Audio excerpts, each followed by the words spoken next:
Jadi terima kasih atas kesempatannya. Kami dari kelompok 6 dari kelas teknologi basis data C. Saat ini kami akan mempresentasikan tugas 3 kami, yaitu dengan tema integrasi data. Sebelum itu, izinkan saya untuk memperkenalkan anggota kelompok kami. Dari yang paling atas ada saya sendiri, Kio Fregal Nomotanto dengan NIM 2202 1106 0129. Yang kedua ada rekan saya Safir Mamengkei dengan NIM 2202 1106 0126. Yang ketiga ada rekan saya juga Joy Tamun dengan NIM 2202 1106 0088. Ketiga ada saudari Nasla dengan NIM 2202 1106 0105. Dan yang terakhir ada rekan saya Rahel dengan NIM 2202 1106 0110.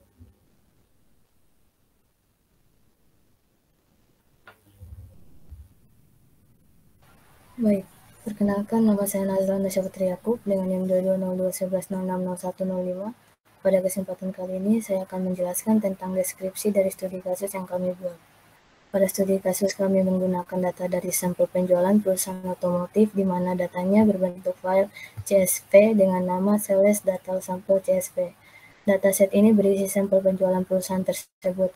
Dataset ini terdiri dari 25 kolom, yaitu order number, quantity ordered, price age, order line number, sales order date, status, QTR ID, month ID, year ID, product line, MSRP, product code, customer name, phone, address line 1, address line 2, city, state, postcode, country, territory, contactless name, contact first name, dan deal size. Berikut subjek-subjek yang kami pilih untuk dianalisis. Yang pertama ada penjualan per tahun. Jadi penjualan per tahun adalah mengukur total pendapatan yang diperoleh oleh suatu perusahaan dari penjualan produk atau layanan selama 1 tahun tertentu. Analisis penjualan per tahun membantu perusahaan dan memahami kinerja keuangan mereka, tren pertumbuhan, dan merencanakan strategi bisnis berdasarkan performa historis. Yang kedua ada penjualan per negara. Penjualan per negara mengacu pada proses atau analisis yang mengevaluasi dan merekam jumlah produk atau layanan yang dijual oleh suatu perusahaan di setiap negara. Analisis penjualan per negara dapat memberikan wawasan tentang seberapa baik suatu produk atau layanan yang diterima di pasar global, memungkinkan perusahaan untuk mengidentifikasi peluang pertumbuhan dan mengelola strategi pemasaran serta distribusi secara lebih efektif. Yang ketiga sini ada produk terlaris. Identifikasi produk-produk yang paling banyak terjual atau yang memberikan kontribusi terbesar terhadap pendapatan perusahaan. Dan yang terakhir ada produk tidak terlaris. Penjualan tidak terlaris merujuk pada situasi di mana suatu produk atau layanan mengalami kinerja yang kurang baik atau di bawah ekspektasi dalam hal penjualan. Produk yang tidak terlaris cenderung mengalami penjualan rendah dibandingkan dengan produk lain dalam lini atau kategori yang sama. Jadi kita masuk dalam bagian model dari star schema. Ini saya akan menjelaskan star schema yang telah kami buat. Ini ada beberapa tabel dimensi dan juga tabel measure yang sudah kami tentukan. Yang pertama ada tabel time yang berisi order date, CTR ID, month ID, dan year ID. Lalu kedua ada tabel produk dengan isi product code, product line, MSRP, deal size. Lalu ketiga ada location dengan isi address line 1, address line 2, city state, postal code, country, dan juga territory. Yang keempat ada tabel customer yang berisi customer ID, customer name, phone, contact, first name, contact, last name. Dan yang terakhir adalah tabel price dengan isi sales, price each, dan juga quantity order. Berikut adalah tampilan dari tabel yang sudah kami buat. Untuk materi selanjutnya saya serahkan kepada rekan saya.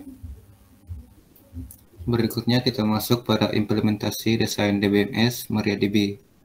Yang pertama kita akan membuat database baru bernama TBD Sales Data. Kemudian yang kedua kita membuat tabel dimensi pelanggan dengan kolom customer ID, tipe data integer not null dengan primary key, customer name dengan tipe data varchar batas karakter 50, kemudian font dengan varchar 21, kontak last name dengan varchar batas karakter 50, kontak first name varchar 50, kemudian karakter set. Pembuatan tabel ini menggunakan engine InnoDB. Yang ketiga, kita membuat tabel dimensi produk. Membuat tabel dimensi produk dengan kolom sebagai berikut. Yang pertama ada produk ID dengan tipe data integer not null sebagai primary key, kemudian product code dengan varchar batas karakter 20, product line dengan varchar 50, dan MSRP dengan tipe data big integer, kemudian deal size dengan varchar 50. Pembuatan tabel ini menggunakan engine InnoDB. Kemudian pembuatan tabel dimensi lokasi dengan kolom location ID integer not null sebagai primary key, address line 1 dengan tipe data varchar 100, kemudian address line 2 dengan tipe data varchar 100 lagi, kemudian city dengan varchar 50, state varchar 50, postal code varchar 10, country varchar 50, territory varchar 50. Pembuatan tabel ini menggunakan engine InnoDB. Kemudian pembuatan tabel fakta, membuat tabel fakta dengan kolom berikut. Order number dengan tipe data big integer, quantity order dengan tipe data big integer, price double, sales double, order date varchar batas karakter 50, TTR ID big integer, month ID big integer, year ID big integer, customer ID integer, product ID integer, location ID integer, dengan kemudian kita membuat foreign key customer dengan referensi tabel dim customer dari tabel customer ID dengan aksi on update cascade, on delete cascade. Kemudian kita membuat foreign key untuk product ID dengan referensi kolom dim product dari tabel product ID dengan aksi on update cascade, on delete cascade. Selanjutnya membuat foreign key pada tabel location ID dengan referensi dim location tabel location ID dengan aksi on update cascade, on delete cascade. Pembuatan tabel ini menggunakan engine InnoDB.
Kita masuk pada bagian terakhir, hasil transformasi data ke table dimensi.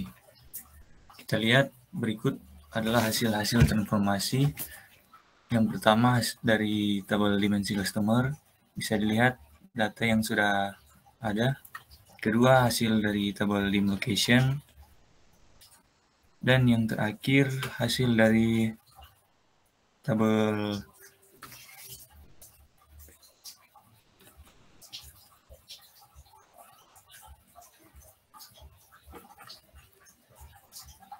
yang terakhir berikut hasil dari tabel dim produk.